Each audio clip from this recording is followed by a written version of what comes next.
So we really view it as a tool for kids to express themselves, share information about our school that they're proud of, and use it as a way to do good work for other people who live outside of our community. Some of our students have gone on after they left here and have been leaders in the social media industry. Many of our graduates. So I'm proud of that fact that we have built a great foundation for students to use social media in a very positive way here, and they've carried that on through their college and then ultimately their careers. And so we always viewed it as a tool for good and for positive work. You're listening to the smartsocial.com podcast. I'm your host, Josh Oakes. This is our District Talk segment where we interview district leaders to learn how they're keeping students safe on social media so those students can someday shine online. Now, let's get back to the interview. Hi, everyone. I am Sharon Desmoulin-Kherat, Superintendent of Peoria Public Schools. We have about 13,000 students in 27 school buildings, and we're an urban district. I'm Christine Ackerman. I'm the superintendent of Chappaqua Central School District in Westchester, New York, about 40 miles outside of New York City. We have about 3,500 students and 6 buildings across our K-12 district. Hello, everyone. I'm Jamie Piraino, Superintendent of the Franklin Regional School District, right outside of Pittsburgh, Pennsylvania. We have about 3,600 students in 4 schools. How has the prevalence of technology in the classroom impacted student learning and engagement? Yeah, so technology actually has provided individualized learning opportunities for our students and actually added a lot more accessibility functionality as well. And that helps our students with disability. So, for example, speech, text-to-speech, and screen readers, those sorts of things. So it's a good addition. It can be a distraction, but for the most part, the benefits definitely outweigh the distractions. So we use technology in a variety of ways to engage our students in our curriculum and also to assess their performance to drive our instructional outcomes. So we really see it as an opportunity for us to enhance our instructional program and really shape our curricular needs around what kind of feedback our students are giving us through different mediums that we can use within the technological landscape. The prevalence of technology has had a profound impact on student learning, and it has really enabled our students to be far more engaged in their own learning experience. They've actually become now authors of their learning as opposed to recipients of knowledge. And so I really think that transformation has created an opportunity for our students and our teachers to use various technological tools as resources and really cater to the individual interests as well as learning styles and abilities of our students. It enables us as teachers to better differentiate instruction for students, but also allows us to maximize student creativity and giving our students the ability to apply their learning to real-world situations and to situations that are of interest to them. How can school districts deal with social media issues that might originate on a social media app, but create a very real problem in person on campus, whether it's that afternoon or maybe Monday morning when we go back to school? Yeah, in terms of social media and making that safe for our kids and our community, it's an ongoing challenge, I'll be honest with you. But one of the things that we continue to do is updating our policies and then also enforcing that, number one. And then the important thing about, educating our students around best usage and those sorts of things. When something happens outside of school on social media, it's our responsibility to work with our students and our parents to make sure that when students are in school, they feel safe and valued for who they are. So we work really hard with our kids when they take missteps on the internet to help them learn from that experience and make sure that they grow. And the next time that they're faced with making decisions, they make decisions that are in the best interest of not only themselves, but their classmates, so that we're kind of facilitating an environment that everyone feels welcomed and included in. I really think that social media as a society, and schools are a microcosm of society, that social media has really changed how we interact with one another. And as a school system, we have to be able to do that with our students. In terms of being able to be proactive when we look at a situation that may arise after hours or over a weekend. We now become aware sooner of what's happening through various methods, whether that's communication, direct communication with parents who inform us, or students who inform us, or us looking and seeing social media, to our apps that allow parents to tell us anonymously things that are going on. But really, as a school system, a lot of times it's all about being proactive, whether it's immediately when the students come in the door and we're beginning that process of de-escalation or intervention, to sometimes picking up the phone and calling before the students even walk into the door, to make parents aware and to begin that process of mediation and conflict resolution.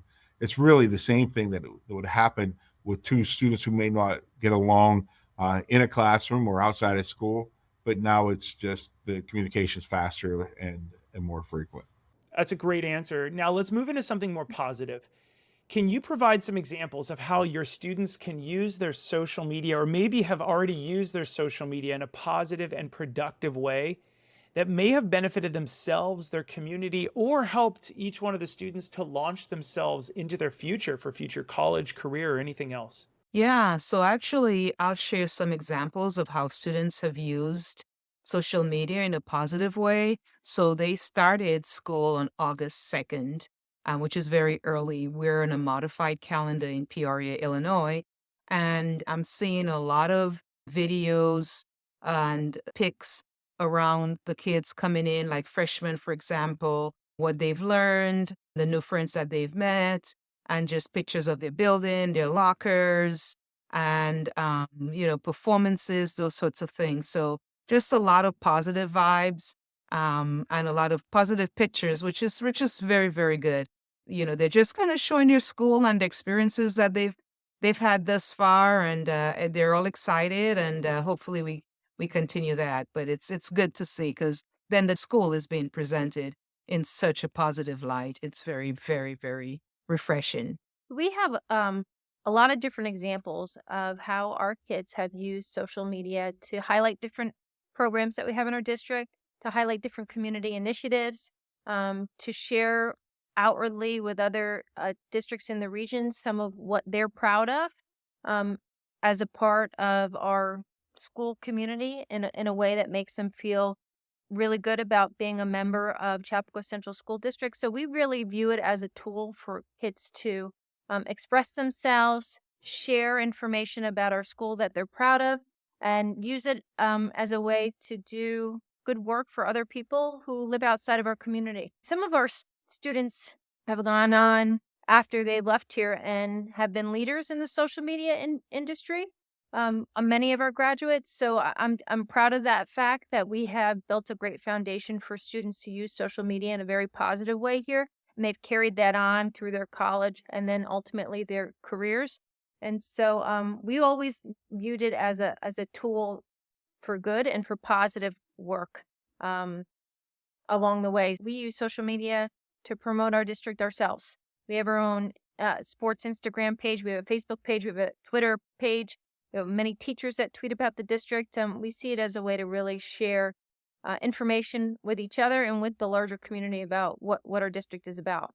Well, I actually have several examples of this. I know that our students work with our district communications person sometimes, but as well as their administrators and teachers, to really communicate about social issues, to communicate about various fundraising events for entities, outside entities, as well as we have a social entrepreneurship class where our students are working with nonprofits in our community to look at their digital footprint, to help them rebrand, and then use social media to promote what they do and how they serve our community.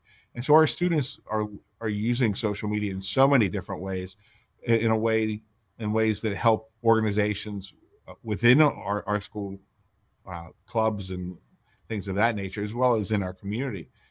Not to mention, our students are using social media to collaborate with one another outside of school on projects and learning and to support one another. And our teams are using it to improve communication. So really, social media is ingrained and interwoven into every aspect of our students' lives. And as much as we hear about the negative impact, there are also ways that our students use technology for good and for positive means. In the age of one-to-one, how are you preparing students for positive technology use, both in the classroom and at home? Thank you for asking. Preparing kids for positive technology usage is very, very important. So, Illinois school code requires all schools in Illinois to incorporate in the school curriculum a component on internet safety. So, here are some things that we teach: safe and responsible use of social network websites, chat rooms, and those sorts of things. Also, we're teaching our students about recognizing and avoiding and reporting online solicitations and those sorts of things. We're teaching them also about risk of transmitting personal information. That's really important on the internet. And then recognizing and avoiding unsolicited or deceptive communications. And we also teach them about recognizing and reporting online harassment and cyberbullying. And then just really reporting any illegal activities and communication that they encounter on the internet. So that's a really good piece that the state of Illinois have incorporated, and I think it's very, very important. And we teach our kids those things. So our students start with one-to-one technology in kindergarten. So we have like a scaffolded approach to responsible technology use from the start of their education. I mean, we have real limited, I think because we start so early, we don't have very many incidents of students using technology irresponsibly as they grow into high school students here, because it's such an embedded part of the classroom environment.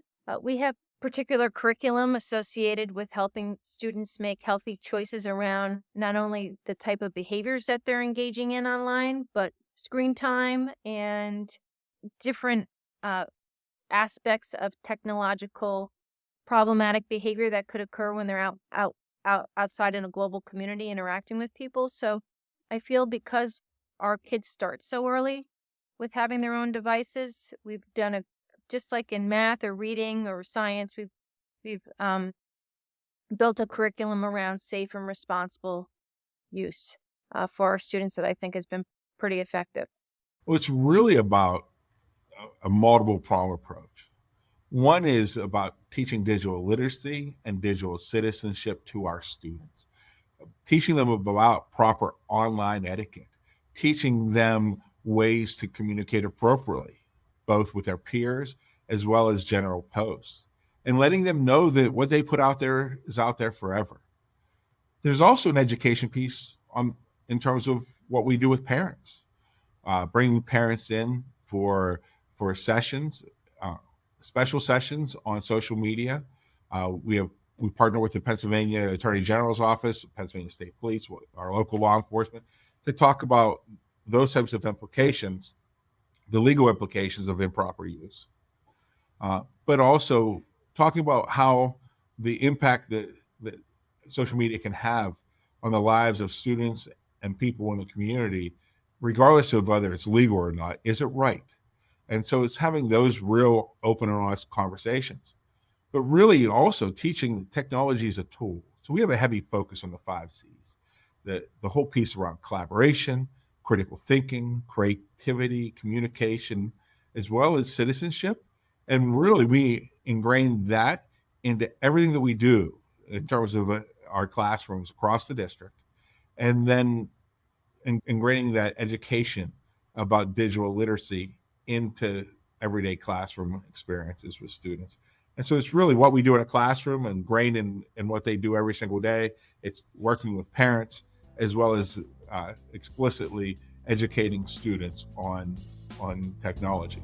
Thanks for listening to our smartsocial.com podcast. I'm your host, Josh Oakes. This was our District Talk segment where we interview school district leaders to learn how they're keeping students safe on social media so those students can someday launch into their future by shining online.